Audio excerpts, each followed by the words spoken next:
Gold trusted gold buyers తాకట్టులో ఉన్న బంగారాన్ని విడిపించి ఈ రోజు ఉన్న మార్కెట్ ధరకే కొనబడును. మరిన్ని వివరాలకు సంప్రదించండి 7771077720. వైఎస్ఆర్సీపీ ఆధ్వర్యంలో యువతి పోరు రాష్ట్ర వ్యాప్తంగా అయితే చేస్తున్నారు.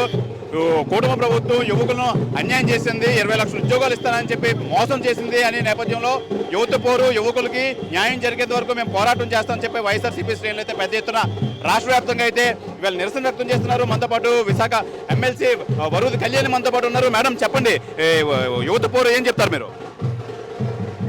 ఈరోజు తీసుకుంటే కూటమి ప్రభుత్వం అధికారంలోకి వచ్చాక కేవలం ఏడాదిలోనే యువత అంతా రోడ్లెక్కి తమకు ఉద్యోగ అవకాశాలు కావాలి లేదా నిరుద్యోగ భృతి ఇవ్వాలని ఆందోళన చేసే దుస్థితిని ఈ కూటమి ప్రభుత్వం కల్పించింది. ఎందుకంటే వీళ్ళు మొట్టమొదట హామీ మేనిఫెస్టోలో ఇచ్చింది యువతకి 20 లక్షల ఉద్యోగాలు ఇస్తాను లేదా నిరుద్యోగ భృతి ఇస్తామని చెప్పి. లోకేష్ గారి పాదయాత్రలో కూడా యువగలం పాదయాత్రలో నిరుద్యోగ భృతి 3,000 రూపాయలు ఇస్తానని హామీ ఇచ్చి ప్రజలను నమ్మించి ఓట్లు వేయించుకున్నారు.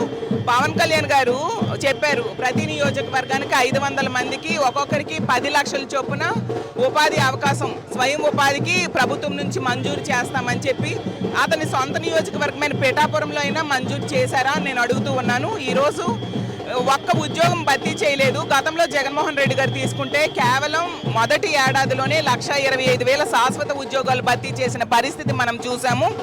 ఈరోజు యువత పరిస్థితి చాలా దారుణంగా ఉంది. నమ్మి ఓట్లేసిన యువతకి ఈరోజు వెన్నుపోటు పడవడం జరిగింది. ఈ కూటమి ప్రభుత్వం అధికారంలోకి వచ్చాక వీళ్ళు 3 లక్షల ఉద్యోగాలు తీసేశారు. వాలంటీర్స్ అయితేనే, అలాగే ఇప్పుడు రేషన్ షాప్ తాలూకా వెహికల్స్లో పనిచేసే వాళ్ళు ఒక 20,000 మందిని, వాలంటీర్స్ 2,60,000 మందిని, అలాగే తీసుకుంటే ప్రభుత్వ వైన్ షాప్స్లో పనిచేసే 15,000 మందికి ఉద్యోగాలు తీసేసి ఉన్న ఉద్యోగాలు తీసేసిన పరిస్థితి మనం చూసాము. అలాగే బాబు వస్తే జాబ్ గ్యారంటీ అని చెప్పారు. ఈరోజు బాబు వస్తే మోసం గ్యారంటీ అన్న పరిస్థితి ఈరోజు మనకు కనిపిస్తూ ఉంది. మా వైఎస్ఆర్ కాంగ్రెస్ పార్టీ డిమాండ్ చేస్తూ ఉంది, ఎట్టి పరిస్థితిలో ఈ నెల నుంచే నిరుద్యోగ భృతి ఇవ్వాలి. వాళ్ళు ఇచ్చిన మాట ప్రకారం ఏడాదికి 4 లక్షల ఉద్యోగాలు భర్తీ చేయాల్సిందిగా కోరుతున్నాను.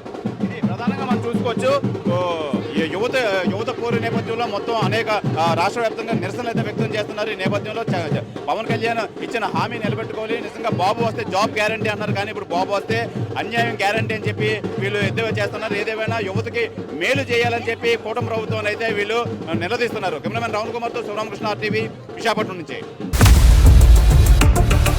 ఇండియా పాకిస్తాన్ తాజా అప్డేట్స్ కోసం డౌన్లోడ్ చేసుకోండి RTV లైవ్ యాప్.